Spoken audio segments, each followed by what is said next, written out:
গত 28 এপ্রিল 14 তারিখে কারিতাসে কর্মরত 4 জন আচিক কোঅপারেটিভ হাউজিং সোসাইটি লিমিটেডের বোর্ড সদস্য রয়েছে। তারানব্রেক কোষাধ্যক্ষ, রানাসনাল সদস্য, প্যারিস টিসিম সদস্য ও অ্যাডভোকেট দীনেশ দারু সদস্য।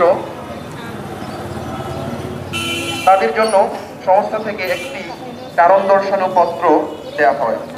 আশ্চর্যের বিষয় হলো সেখানে 24 এপ্রিল 14 তারিখ থেকে 28 এপ্রিল 27 এপ্রিল 14 তারিখের মধ্যে জবাব দিতে বাধ্য বলে দেওয়া হয়েছে এবং গ্রহণ করার স্বাক্ষর 24 এপ্রিল 14 তারিখ দেখাতে বাধ্য করেছে।